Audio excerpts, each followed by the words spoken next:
Libre FM, la radio de la música libre.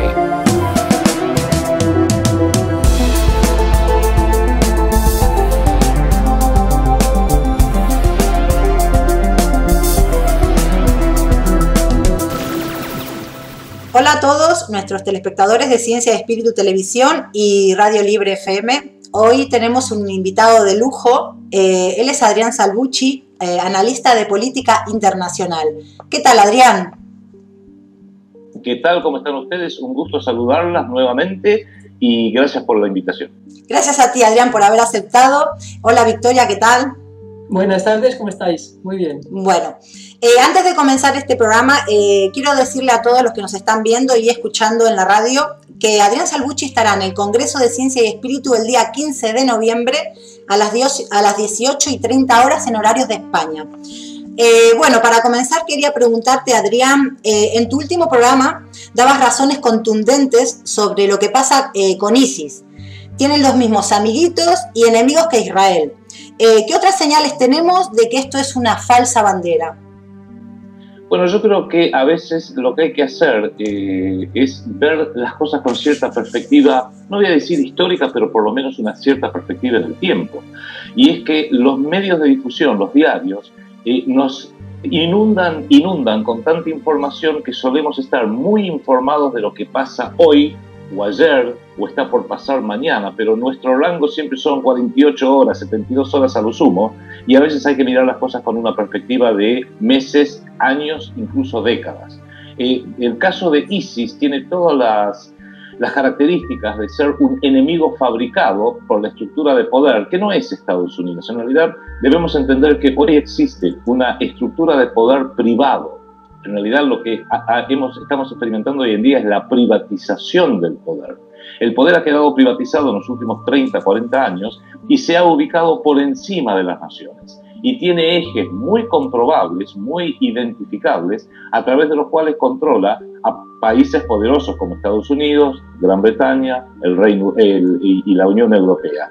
Y a través de ese control sí puede hacer que el sistema financiero corra en una determinada dirección, que los gobiernos electos hagan determinadas tareas que ellos necesitan y por supuesto que los multimedios acompañen en algo que yo llamo guerra psicológica. Si Saddam Hussein estuviera hoy vivo, diría que la madre de todas las guerras es la guerra psicológica. Entonces, necesitan imperiosamente tener un enemigo para poder librar sus guerras imperiales, especialmente a través de Estados Unidos, Gran Bretaña y la OTAN, pongámoslo de esa forma. Lo fue hasta hace lo fue a partir de hace 13 años, Al-Qaeda, con el malo de Osama Bin Laden, que perpetró los atentados del 11 de septiembre en Nueva York y Washington, y luego en los de Madrid en la estación de Atocha, y luego los de Londres en los subterráneos en el año 2007, pero en realidad, por más que estos atentados fueron llevados a cabo bien operativamente, los aprovecharon mal en lo político. Y ya hoy hay una corriente de opinión enorme que piensa que, por ejemplo, lo del 11 de septiembre de ninguna manera fue algo hecho por 19 muchachos suicidas con cuchillos de plástico. Como ahora necesitan avanzar, porque se les ha presentado, se les ha interpuesto en el camino algo que quizás no esperaban, que es una Rusia que quiere volver a sus raíces ya no comunistas, sino imperiales de la Rusia de los zares, especialmente en la figura, por así decirlo, aunque va mucho más allá de eso, de Vladimir Putin, no han podido avanzar en su avasallamiento imperial con la velocidad que hubieran querido o de la manera que hubieran querido, con lo cual necesitan tener otro tipo de excusa, y ahí es donde entra ISIS. ISIS aparentemente lo que han logrado hacer es crear un nuevo enemigo que tiene todas las características que ellos necesitan para poder hacer una guerra psicológica. Se empezó llamando ISIS, lo cual es medio notable porque hay un viejo artículo del diario Haaretz del año 2002 que habla de Israel's Secret Intelligence Service, o sea, ISIS, las mismas siglas. Notable realmente que justamente el servicio secreto de Israel, conocido como el Mossad, también se identificara a sí mismo en este artículo del 2002 del diario israelí Haaretz como ISIS. Le fueron cambiando el nombre, después dijeron no, es el Estado Islámico de Siria y el Levante. Le cambiaron varias veces el nombre hasta que finalmente decidieron llamarlo Estado Islámico, con lo cual matan varios pájaros de un tiro, porque Estado Islámico no solamente crean un ogro que asusta a la opinión pública con sus ataques, con sus degüellos, con su violencia enorme, sino que de golpe y porrazo le llaman islámico, con lo cual demonizan, satanizan a toda una religión. Peor ejemplo de discriminación religiosa que ese casi no se puede encontrar, Estado Islámico. Y lo que hemos hablado en alguna otra oportunidad, da la casualidad que cuáles son los enemigos a los cuales ataca con un ensañamiento feroz, espantoso, este Estado Islámico constituido por militantes locos, bien financiados, muy bien financiados, bien entrenados y bien armados. Y atacan a Irak, a los chiitas de Irak. Atacan Siria, que es un viejo anhelo que tiene Obama ya desde hace más de 3 años. Propone atacar a Irán. Ataca a unos periodistas, bueno, a unos pocos periodistas, que muchos creen que esto ha sido toda una suerte de puesta en escena a los Hollywood, periodistas norteamericanos y franceses, y cuando uno ve todos sus enemigos, dice, pero pucha, son los mismos enemigos que tiene el Pentágono y que tiene Israel, porque mientras que atacan de una forma feroz a Irak, a Siria, propone un ataque total contra Irán, no se mete con Israel, no ha atacado a Israel, en realidad no ha atacado nada en Estados Unidos, pareciera que su geopolítica salió emanada del Pentágono, es casi idéntica al Pentágono. Cuando fueron los terribles ataques que se llevaron a cabo por parte de Israel contra Gaza hace apenas unas semanas, uno hubiera pensado, bueno, esta es la oportunidad para que el Estado Islámico salga en defensa de los palestinos o aproveche que Israel está muy ocupada, sus fuerzas armadas, con estos ataques de Gaza para atacar a Israel, pero no, se mantuvo discretamente silencioso, con lo cual eso solo ya nos tiene que hacer sospechar de que evidentemente es la ingenierización de un grupo que es funcional a los intereses de Estados Unidos, Gran Bretaña y la Unión Europea y desde luego Israel también.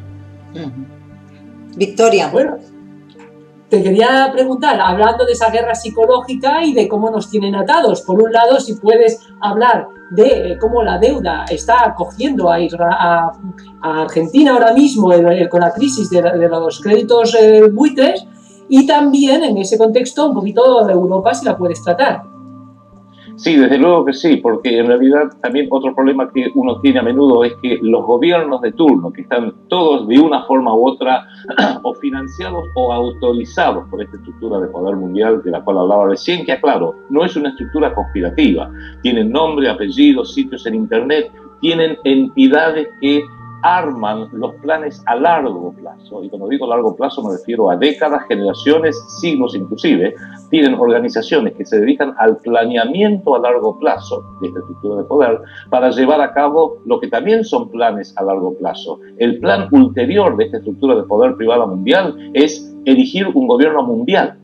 Hoy tenemos un gobierno mundial de hecho, que lo llaman globalización desde los años 90, pero ellos ahora nos están arrastrando de un gobierno mundial de hecho, llamado la globalización, bastante caótico, bastante horizontal, a un gobierno mundial de derecho, que va a ser mucho más vertical, mucho más autoritario, donde sus leyes van a ser imposiciones que deben cumplirse, sino con la fuerza de la ley mundial, la venidera ley mundial. Hago todo este pequeño prolegómeno para decir que esta estructura ha logrado colocar, financiar a través del dinero y a través de los multimedios a sus candidatos. Entonces, cuando llegue el momento de las elecciones en Estados Unidos y tienen que elegir entre Mitt Romney o Obama, es la democracia moderna. Bueno, llegamos a la última instancia, eligen Coca-Cola o Pepsi-Cola. Y en realidad lo mismo en la Argentina, cuando llega el día de las elecciones, hay que elegir entre Coca-Cola y Pepsi-Cola. A lo sumo pueden que permitan un tercer candidato 7-Up, a lo sumo. Y si alguien en la Argentina dice, pero a mí no me gusta la Coca-Cola o la Pepsi-Cola o la 7-Up, quiero tomar un mate, que es la bebida tradicional argentina, lo van a acusar de anarquista, comunista, niponazi, falango peronista, lo van a acusar de cualquier cosa. Entonces, hago toda esta introducción para decir que, en definitiva, todos los gobiernos en Estados Unidos, en España, desde luego, en Gran Bretaña, no representan la voluntad del pueblo, sino representan lo que, en definitiva, el pueblo puede elegir a través de un sistema mal llamado democrático que financia a determinados candidatos. O sea, la tan cacareada democracia en Estados Unidos, España, la Unión Europea, la República Argentina, es la democracia del dinero. Pero el dinero no es democrático. Y si tú tienes una democracia subordinada al dinero, a lo sumo puedes tener la mejor democracia que el dinero puede comprar, y el dinero es de ellos. Hecho toda esta introducción, los gobiernos argentinos en los últimos 38 años, desde que tuvimos aquel terrible golpe de Estado en marzo de 1976 que desplazó a un gobierno popular votado democráticamente de Juan Domingo Perón y luego su viuda María Estela Martínez de Perón, que reside en España casualmente, lo que hicieron fue crearle a la Argentina un problema que no tenía antes, que se llama la deuda externa, que fue creciendo, fueran militares que la empezaron, fueran luego gobiernos de la Unión Cívica Radical o gobiernos formalmente peronistas, pero que se ve que de la doctrina de Perón aprendieron poco o nada, Menem, Duhalde y ahora el matrimonio Kirchner, primero Néstor Kirchner y ahora Cristina Kirchner, endeudaron al país de una forma realmente espantosa, sin comprender que los acreedores de Argentina, los bancos, Goldman Sachs, Citigroup, JP Morgan Chase, HSBC, Banco Nacional de París, Banco de Santander, el BBVA, toda esta estructura bancaria mundial, lo que necesitan es que Argentina no pague la deuda. Eso es lo que la gente no entiende. En el sistema de deuda, la deuda externa es la forma de controlar un país. Pero para poder controlar ese país, la deuda tiene que ser impagable. Y siempre hago alusión a la magnífica obra que ya tiene 410 años, para que digamos que esto no es nuevo, no es nada nuevo, de William Shakespeare, que se llama El Mercader de Venecia, donde un usurero, Shylock, hace un préstamo a un mercader, a un hombre de trabajo que se llamaba Antonio, y le presta 3.000 ducados para que lo devuelva el día tal. Si el día tal no los devuelve, tendrá como garantía el usurero Shylock la posibilidad de cortar 1 libra de su carne. Y ahí viene la frase, la libra de carne. ¿Qué pasa? Hubo un accidente marítimo, no viene al caso, llega esa fecha, no puede pagar Antonio el mercader, no puede pagar los 3.000 ducados. Y el usurero se prepara para, legalmente, porque tiene una garantía legal según las leyes de Venecia, se prepara a cortar su libra de carne. En un juicio muy interesante, que inclusive para los que le interesa hay una película que es vital, con Jeremy Irons y Al Pacino, que se llama El Mercader de Venecia, una película excelentemente actuada, muy leal, casi diría totalmente leal a la obra original de William Shakespeare. Le ofrecen en ese juicio, ¿cuántos son? 3.000 ducados, usurero, te ofrezco 6.000, te ofrezco 30.000 ducados. Pero el usurero dice, no, yo tengo mi garantía, quiero mi libra de carne.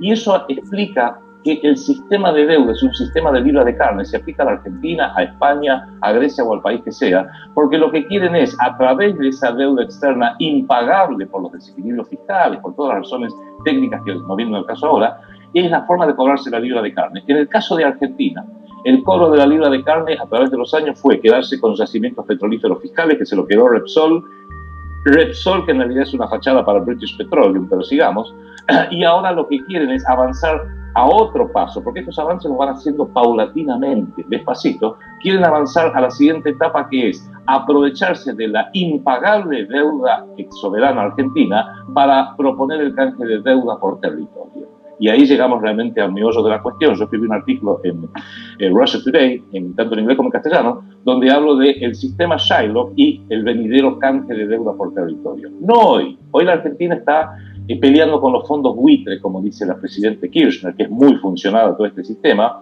como si hubiera fondos buitre y fondos que no lo son.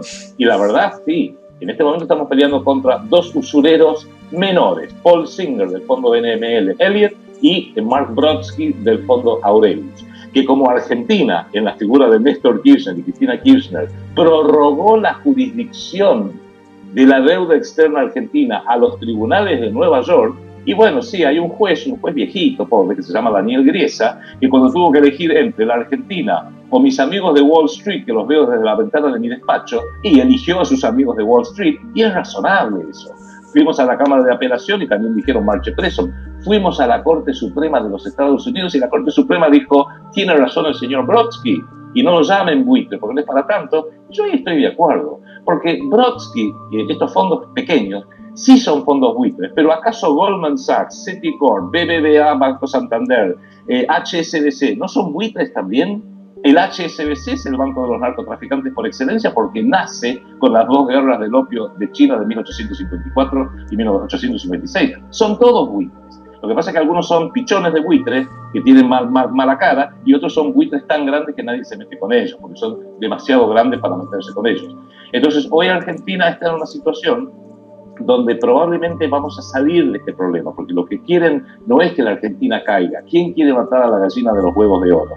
Lo que quieren es que Argentina haga un nuevo megacanje, que se va a hacer el año que viene o el otro, pues ya cuando no esté más Cristina Kirchner, que haya un nuevo gobierno, porque el año que viene hay elecciones presidenciales aquí en mi país, en Argentina, y ese nuevo conjunto de bonos soberanos tengan como garantía no la apropiación directa del territorio, que sería muy burdo y la opinión pública se quejaría, sino más bien el control del territorio. Porque como bien dijo David Rockefeller, a quien el amigo Benjamin Fulford ha entrevistado de una forma magnífica en Japón hace algunos años, David Rockefeller en una entrevista le preguntan, pero usted, señor, ¿los Rockefeller quieren ser dueños de todo? Y él contestó con su voz bajita, voz muy parecida a Mr. Burns de Los Simpsons, dijo, no, en realidad nosotros no queremos ser dueños de todo, queremos controlar todo. Y lo que buscan sobre la Argentina, especialmente en la Patagonia, es el control integral sobre la Patagonia. Después de quién es, si hay una bandera argentina, si no hay una bandera argentina, es lo de menos, porque esta gente no tiene bandera, de manera que ninguna bandera. Como se consideran dueños del mundo, no necesitan tener un escrito que diga, ay, también sos dueño de la Patagonia. Si yo soy dueño de una estancia, no necesito un papel que diga, ay, también sos dueño del gallinero que está en la estancia. No, yo soy dueño de toda la estancia. Es lo de menos que me hagas un documento que diga, también eres dueño de los 2 baños y de la cocina. Qué bueno, Adrián, que hayas dicho el tema de los fondos buitre, porque te lo iba a preguntar. También quiero saber, Adrián, ¿cómo ves tú la aproximación de Argentina a los BRICS? Bueno, eso ha sido una movida inteligente, pero caótica. Tú sabes que hubo un gran psicoanalista que para mí es fundamental leer su obra, que se llamaba Carl Jung, suizo. Y él decía, hablando ya de lo religioso y de lo espiritual, por así decirlo, que el método incorrecto, practicado por la persona correcta, porque es profunda espiritualmente, va a dar buen resultado. Pero el método correcto, en manos de la persona incorrecta, siempre va a dar un resultado malo. Y acá hay algo parecido, si bajamos a un nivel ya más político, no tan excelso, espiritual y psicológico como proponía Jung, que es lo siguiente: Cristina Kirchner, en el último año y medio, casi últimos 2 años, ha tomado una serie de buenas medidas. Por ejemplo, pasamos de acusar de una forma cobarde y espantosa a Argentina, a acusar a Irán por la voladura terrible, el ataque terrorista contra la sede de la AMIA Daya, que son las asociaciones judías, mutual judía en la República Argentina, en el año 94, pasamos de acusar a Irán por imposición del sionismo y por imposición del gobierno Bush a firmar ahora un acuerdo con Irán para llegar a algún tipo de esclarecimiento de hechos, que fue lo que siempre Irán pidió. ¿Por qué digo que eso es terriblemente funcional? En primer lugar, es irracional pasar de un extremo a otro. Y en segundo término, cuando George Bush le dijo a la Argentina, acusar a Irán, fueron corriendo a acusar a Irán. Pero cuando el año pasado Obama le guiñó el ojo a Cristina y dijo, tengo un problema en Irak y en Siria, y parece que voy a necesitar la ayuda de Irán, así que Cristina Kirchner habla con los iraníes. Ahí Cristina Kirchner se dio vuelta y empezó a hablar con los iraníes. ¿Qué pasa? Lo mismo en prácticamente todos estos actos de gobierno. Ahora Cristina Kirchner se ha acercado un poco a BRICS, lo cual está bien en buena hora, porque yo diría que está excelentemente bien, pero lo está haciendo un año antes de irse del gobierno, con lo cual esto no indica que es una política exterior. Argentina carece totalmente de política exterior, sino que como los fondos buitre la han acorralado a Cristina Kirchner, muy enojada, la dama, ahora dice, bueno, entonces pego un portazo y voy a ir a hablar con los rusos, y voy a ir a hablar con China, y voy a ir a hablar con BRICS en general. BRICS es una naciente agrupación ya no económica. En primer lugar, recordemos que BRICS es un nombre que seguramente va a desaparecer en breve, porque es un acronímico inventado por Goldman Sachs. Goldman Sachs en los años 90 hablaba de los mercados emergentes Brasil, Rusia, India y China, y los bautizó BRIC. Y después le agregó Sudáfrica, BRICS.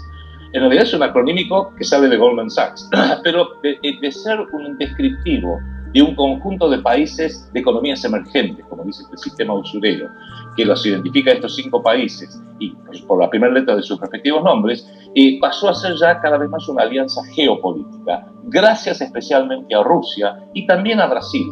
Porque, en definitiva, los países BRICS, con Rusia a la cabeza, China atrás, y el continente nuestro, con Brasil jugando un rol muy importante, lo que ha logrado es equilibrar a lo que yo llamo los cuatro jinetes del apocalipsis. Para mí, Estados Unidos, Gran Bretaña, la Unión Europea y Israel son los cuatro jinetes del apocalipsis porque necesitan imperiosamente una guerra mundial, una tercera guerra mundial, para poder a río revuelto sacar alguna ventaja. Porque esto es como si tú estás jugando al ajedrez y estás jugando y ves que evidentemente proyecto las siguientes movidas y siempre pierdo, si sos un caballero o una dama, volteás tu rey y muy gentilmente aceptás la derrota. Esta gente no va a hacer esto, va a hacer otra cosa, van a patear el tablero. Entonces, patear el tablero es, listo, no ganó nadie, no perdió nadie, patear el tablero. Necesitan patear el tablero porque si no ya el tiempo se les acaba. Y es Rusia, liderando a BRICS, la que le ha puesto un muro y no han podido avanzar en su delirio imperial como hubieran querido. E insisto, no es el pueblo norteamericano, británico, europeo o israelí, sino esta estructura de poder enquistada profundamente en lo que es lo público y privado en Estados Unidos, Gran Bretaña, la Unión Europea e Israel. Entonces, BRICS es ese contrapeso. Que Argentina se acerque a BRICS en buena hora, pero todavía BRICS tiene que avanzar mucho para tener una mayor consistencia y coherencia geopolítica, porque no olvidemos que de BRICS, la R, la I y la C, Rusia, India y China, controlan Eurasia, pero la B de Brasil está separado por un mar y por un continente, o sea, es otro continente. El país rector de nuestro continente, gracias a Dios, y se lo tiene muy merecido, es Brasil. Y Brasil es consciente de que ahora el imperialismo occidental, porque no me queda otra forma de llamarlo, se ha venido al Atlántico Sur. Se ha venido gracias a los errores de la República Argentina en la Guerra de Malvinas en 1982, que le permitió a Inglaterra y Estados Unidos montar una base militar nuclear en las Islas Malvinas. Ha barrido a la República Argentina de su presencia en la Antártica. Y un dato muy interesante que creo que es el que Brasil entiende muy bien y Argentina lamentablemente no. Tú sabes que había una cuarta flota del Atlántico Sur de los Estados Unidos creada durante la Segunda Guerra Mundial, en 1943 para ser exacto, porque estaban en guerra contra el eje Japón, Alemania e Italia. En 1953 el gobierno Eisenhower desactiva la cuarta flota del Atlántico Sur porque el patio trasero lo controlaban fácilmente, no necesitaba tener una flota. Bueno, en el año 2004, George W. Bush reactivó la cuarta flota del Atlántico Sur con cabecera en Tampa, en Florida, en el estado de la Florida, y no lo está haciendo para controlar a la Argentina, porque Argentina es un país desarmado, vulnerable, totalmente débil. Lo está haciendo para controlar a Brasil. Y Brasil lo sabe, y Brasil se viene logrando rearmar con armamento ruso y chino, entre otras cosas, porque sabe que ahora vienen por el petróleo de Brasil. Y frente a las costas del Río de Janeiro se han encontrado enormes yacimientos petrolíferos. Y si uno mira, y con esto redondeo, Estados Unidos y Gran Bretaña han militarizado no solamente los campos, las fuentes de petróleo en todo el mundo, sino los canales de acceso. Los canales de acceso, por ejemplo, desde Malvinas, desde este petróleo brasilero, desde la Antártida también, que hay petróleo a futuro, para llegar al continente europeo y para llegar a Estados Unidos. Esa militarización la hacen delante de nuestras propias narices. BRICS lo sabe, entonces BRICS está haciendo el contrapeso. El tema es el siguiente, que BRICS tiene todavía mucho futuro para desarrollarse, mientras que los cuatro jinetes del apocalipsis, la ventana de oportunidad que ellos mismos han creado con estos ataques de falsa bandera, como el 11 de septiembre, los de Madrid, los de Londres, ahora el Estado Islámico, que es muy desprolijo, la ventana de oportunidad se les cierra rápidamente. Y como vosotras bien sabéis, cuando a un gato lo acorralás contra un rincón, sí, puede que sea débil, pero es muy peligroso. Sí. Y hablando de precisamente gatos peligrosos, ahí se inscribiría la última crisis de ébola, que también parece una falsa bandera, se está hablando de campos FEMA. ¿Cuál es tu opinión? Bueno, recuerda, hasta hace unos años, aún aquí en Argentina, estábamos todos al borde de un ataque de nervios por la gripe aviaria. Pero estaba todo el mundo lavándose las manos con el alcohol líquido, poniéndose barbijos, cuidado que en cualquier, no mires a esa gallina que te vas a contagiar, etcétera, y de repente un día nunca más se habló del tema. Yo recuerdo haber ido acá en el subterráneo de Buenos Aires, que me reía, la mitad de la gente con barbijos, y de repente desapareció. ¿Sabes lo que pasa? Como decíamos antes, la gran guerra que hoy se vive es una guerra psicológica. ¿Qué es la guerra psicológica? lograr que tú veas la realidad como yo te digo que la tienes que ver, y cuando ves la realidad como yo te digo, vas a aceptar quiénes son los amigos y quiénes son los enemigos. Entonces te voy a decir, cuidado con Al-Qaeda, el Estado Islámico, ébola y la gripe aviaria, y por otro lado te va a tratar de convencer, pero no, Estados Unidos invadió a Irak en nombre de la democracia. Estados Unidos lo quiere sacar a Bashar al-Assad porque no es democrático. Cuidado con Putin. Acá acaba de haber toda una movida porque empezó a transmitirse la señal de RT, Russia Today. E incluso me hicieron a mí toda una movida porque hay un viejo programa en RT donde yo al gobierno Kirchner le digo de todo menos que es lindo. Entonces varios diarios acá que son voceros de la embajada norteamericana pusieron esa entrevista mía para decir, miren lo que decía RT hace apenas 2 años. Evidentemente, desde el punto de vista de lo que son los diarios adictos al sistema, Clarín y La Nación en la República Argentina, son la voz de la embajada norteamericana, la voz de la embajada de Israel, la voz de la embajada británica. Entonces hacen guerra psicológica. En todo esto que estamos viendo, yo creo que el ébola se inserta dentro de esto, porque lo que necesitan ver es, y puede que sea un globo de ensayo, y la gripe aviaria para mí fue un globo de ensayo. A ver, si decimos que hay una pandemia, ¿qué porción de la opinión pública está dispuesta a hacer lo que yo le ordene? Toma la vacuna, lávate las manos con alcohol y gel, ponte un barbijo. Y después miran los resultados, se suben al subterráneo de Madrid o de Buenos Aires o de Nueva York y dicen, a ver, ¿qué porción de la gente anda con barbijo? Demasiados pocos, tenemos que seguir intentando. Y prueban con otra cosa. Ahora con el ébola. Fue lo mismo como con Al-Qaeda. Al-Qaeda, el gran malo, y Osama Bin Laden, el diablo sobre la tierra. Lo mataron como 8 o 9 veces y la última vez dijeron, lo identificamos, ubicamos dónde está en Pakistán, lo atacamos con un grupo SWAT, lo matamos, llevamos el cadáver y se nos cayó al océano. Y bien cuánta gente está dispuesta a creer semejante estupidez. Y lamentablemente el pueblo norteamericano, del cual Homero Simpson es un símbolo, se lo cree. Y van viendo, bueno, porque saben que el pueblo americano lo tienen bastante controlado porque ellos viven inmersos en una especie de propaganda esfera, por así decirlo, pero los pueblos en el resto del mundo, especialmente de los países que somos víctimas de la estructura de poder emanada de Estados Unidos, ya no creemos tanto. Ni Argentina le cree, España no le cree, Grecia no le cree, porque somos las víctimas directas ya desde hace muchas décadas de las locuras financieras, de la usura, del robo perpetrado por los grandes buitres. Ya no los fonditos buitres que hoy quieren acordar a la Argentina, me refiero a los buitres de verdad, Goldman Sachs, Merrill Lynch, el FMI, el Banco Mundial, el Banco Internacional de Liquidaciones de Basilea y todo ese entorno, que yo lo llamo el entorno Rothschild-Rockefeller, para simbolizarlo, pero que es infinitamente más complejo, y que son los que llevan a cabo y financian los planes a largo plazo que emanan de la Comisión Trilateral, el Grupo Bilderberg, el Consejo de Relaciones Exteriores y otros think tanks, bancos de cerebro, en esa red de poder que hoy pretenden controlar el mundo, pero Rusia, China y algunos otros países se le han escapado. Fíjate vos qué extraño que Estados Unidos, la OTAN, se dedica a destruir aquellos países que tienen bancos centrales que no están subordinados al sistema Rothschild. Libia, Siria, Irán, Irak, bancos centrales que hacen un uso real de la moneda soberana, que es un tema muy complejo que daría para hablarlo en otra charla, porque un país, la soberanía de un país, entre otras cosas, es su moneda, manejarla, no pedir préstamos afuera, manejarla para poder financiar los proyectos de vivienda, salud, infraestructura. Yo siempre digo, en la Argentina necesitamos viviendas.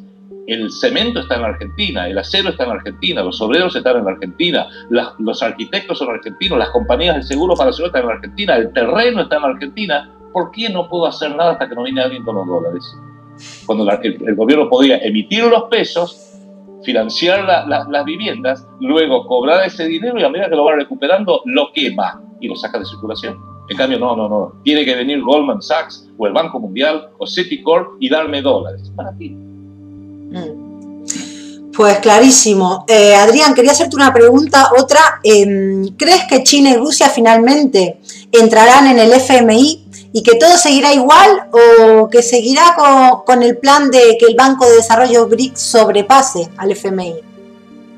Sí, yo quisiera pensar, quisiera creer, realmente es un anhelo, porque yo no tengo la información para saber bien qué es lo que está pasando en los lugares de poder en Moscú o en Pekín, quisiera pensar, y todo indicaría que esto es así, de que no van a entrar, que se están alejando del Fondo Monetario Internacional, que se están alejando de todo el esquema de Bretton Woods, porque también Occidente lo está abandonando. No olvidemos que Occidente, o las estructuras de poder de las cuales estábamos hablando recién, son conscientes que el sistema de Bretton Woods, que se implementó después de la Segunda Guerra Mundial, que tiene como 3 pilares, el Fondo Monetario Internacional, el Banco Mundial y la Organización Mundial del Comercio, también saben que especialmente en lo monetario, no tanto en lo comercial, pero en lo monetario ya terminaron su ciclo. Ahora se está yendo y están planificando avanzar, aunque en realidad es retroceder, hacia una moneda mundial. El dólar está tan hiperinflacionado que se cae solo en cualquier momento. Y el euro, que fue un experimento transitorio, al igual que la Unión Europea, fue un experimento en cómo hacer que países muy disímiles, hasta con odios fratricidas recientes en su historia, la Segunda Guerra Mundial, por ejemplo, cómo hacer que se fusionen en una entelequia supranacional, que los destinos de España los terminen determinando en Bruselas, que lo que realmente el desarrollo del sur de Francia lo determine Estrasburgo, que el Banco Central en Frankfurt termine diciendo si va a hacer políticas que favorecen a Alemania o a Chipre o a Grecia, pobrecito con todo el problema que han tenido. Entonces el euro va a fracturarse, el euro no está hiperinflacionado, el dólar está súper hiperinflacionado, pero nadie lo dice nada, es como el emperador desnudo. Todos tienen miedo de decir que el emperador va desnudo, hasta que una nena dice, pero si está desnudo, y ahí todo el pueblo dice, ah, claro, pero nadie lo quería decir. El rey dólar está absolutamente desnudo, porque nos hacen creer que no, que es sólido, que es la moneda de reserva. No es así. Sí tiene un respaldo terrible, que no es oro, sino son las Fuerzas Armadas de los Estados Unidos. Si tú te opones a la vigencia mundial del dólar en un momento que no es oportuno, como hizo Saddam Hussein en el 2002, después te van a visitar, como recibió Saddam Hussein en marzo del 2003, y te destruyen, o como le pasó a Muammar Gaddafi. Pero el dólar es una moneda que tiende ya a desaparecer en breve para ser reemplazada por una moneda mundial. Los rusos y los chinos lo saben. Y ellos mismos le han dado el puntapié inicial en Brasilia, casualmente, hace pocas semanas en realidad, para fundar lo que se llaman organizaciones paralelas y contrarias en lo geopolítico al FMI y al Banco Mundial, que son estas nuevas instituciones que se han formado, que están muy bien capitalizadas, están capitalizadas en algo así como 100.000 millones de dólares para empezar. 40% de esos 100.000 millones de dólares de capitalización lo pone China, por supuesto no en dólares, está en yuan, está en rublos, está en monedas alternativas que incluyen el dólar y el euro, pero no están subordinadas al dólar y el euro. Con lo cual creo que sí, ellos van a seguir evolucionando hacia eso. Lo último que necesita China, por ejemplo, son dólares. Tiene inversiones, reservas en su banco central equivalente a 2 billones de dólares. Son 2 con 12 ceros. 2 billones de dólares en US Treasury Bonds, bonos del Tesoro norteamericano, en US Treasury Bills. O sea que tienen muchos dólares, no necesitan dólares los chinos. Y los países que están en ese mismo entorno también lo están acompañando. Pero para entender bien este tema, no hay que leer los diarios occidentales, porque los diarios occidentales te hacen creer que se trate de el FMI, se trate de estas instituciones de BRICS, se trate del problema de deuda de Argentina, España, Italia, Chipre o Grecia, que es un problema financiero y que hay que buscarle la solución y la lógica dentro del sistema financiero. En Argentina, por ejemplo, dicen, ¿cómo hacemos para juntar dólares para pagarle a los bancos? Y no entienden que estos no son problemas financieros, son problemas políticos y geopolíticos. Justamente el sistema de deuda que hoy tiene tan atrapada a España con su enorme desempleo, que colapsó a Grecia y a Chipre hace apenas unos meses, y que hoy tiene a Argentina al borde del abismo, no son problemas que se resuelven en lo financiero, se resuelven en lo geopolítico, porque la intencionalidad de usarlo para controlar a España, Grecia, Chipre y Argentina es una intencionalidad geopolítica. Con lo cual, nuestros propios analistas, políticos, multimedios, agarran un problema y lo plantean mal, y por supuesto, si tú planteas mal un problema, siempre la solución va a estar equivocada. Victoria, ¿quieres hacerle una última pregunta a Adrián? Quería preguntarte, por acabar también en Oriente Medio, dentro de este marco geopolítico, ¿cómo ves que ahora de repente se ponen a decir que van a reconocer en la ONU a Palestina? Incluso Reino Unido han aprobado por lo menos han dado la buena voluntad de decir que sí que están de acuerdo. ¿Qué oculta esto? Bueno, lo del Reino Unido, antes que nada, felicitemos a Suecia, que ya lo reconoció. Suecia ha reconocido al Estado soberano palestino, y eso es muy importante, y aplauso para eso. El caso del Reino Unido es muy interesante porque una moción en el Parlamento fue votada 274 a favor y solo 12 en contra del reconocimiento de un Estado palestino, y el tan democrático gobierno de David Cameron dijo, a mí qué me importa, y dijo, no voy a cambiar la geopolítica. Pero bueno, esa es la democracia occidental, donde evidentemente las minorías, de las cuales el señor David Cameron, uno de los máximos millonarios del Reino Unido, evidentemente no está a favor del pueblo británico, está a favor de su club de millonarios. Lo de Palestina sí, pero tengamos mucho cuidado, porque esto viene de Gran Bretaña, y no olvidemos que fue la propia Gran Bretaña que después de la Primera Guerra Mundial, cuando entre los derrotados estaba el Imperio Otomano Turco, y Gran Bretaña se queda por el Tratado de Versalles con el mandato de Palestina, y rigió sobre Palestina durante muchos tiempos, ya hasta 1948, ya había declarado en 1917 el canciller Alfred Balfour, la famosa declaración Balfour, que se la da a Sir Walter Rothschild, ¿cierto? Para que queden claro que el nacimiento de Israel está íntimamente ligado al entorno del dinero Rothschild, de la Internacional Dorada, de la cual el sionismo es un brazo, por así decirlo, armado.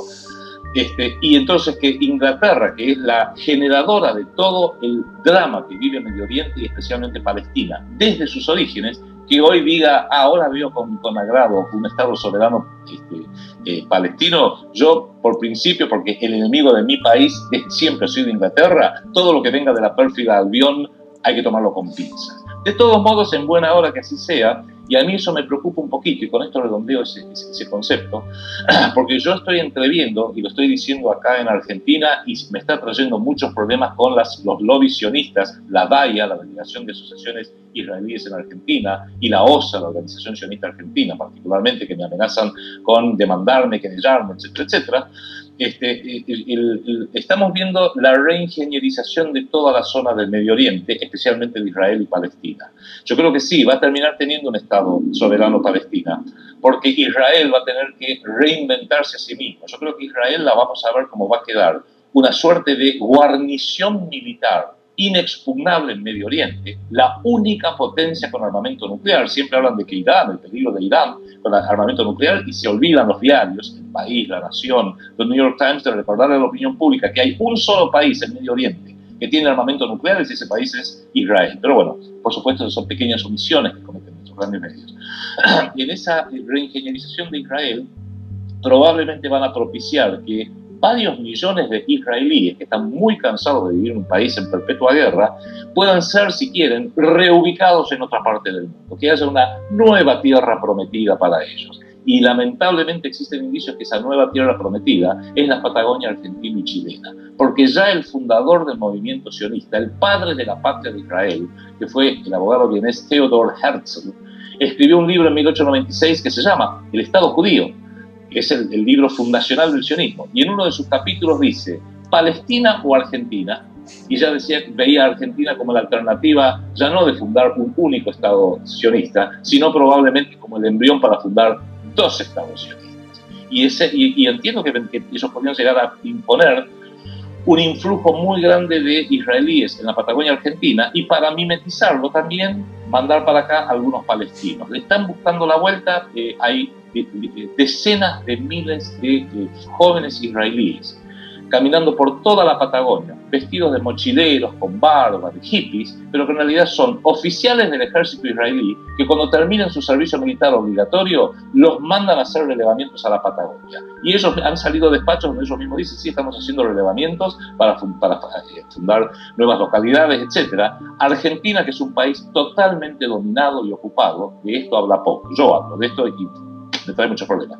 Pero, por ejemplo, el senador Eugenio Tuma, que es el vicepresidente del Senado de Chile, de la República de Chile, y fue el coordinador de la campaña para la reelección de la presidenta Michelle Bachelet, dijo en un reportaje que lo hemos sacado inclusive en nuestro canal, TLB1, acá en Buenos Aires, que hay 8, 9 mil soldados israelíes, militares israelíes, vestidos de mochileos, caminando por toda la Patagonia chilena. Si tú miras un mapa vas a ver que la Patagonia chilena es larga pero finita.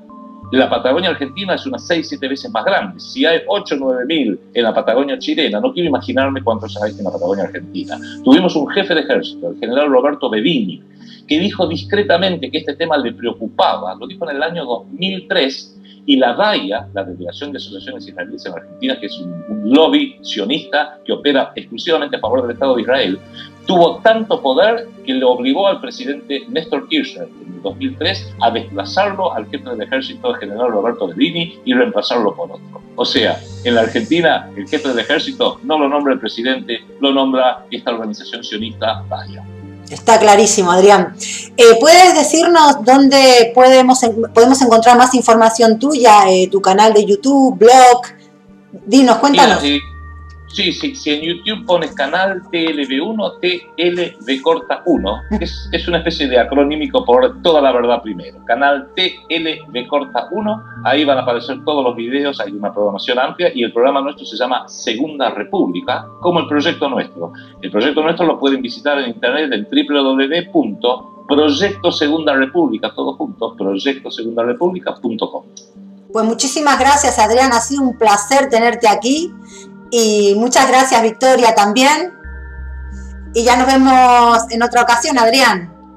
A disposición de ustedes. Muchas gracias. Gracias.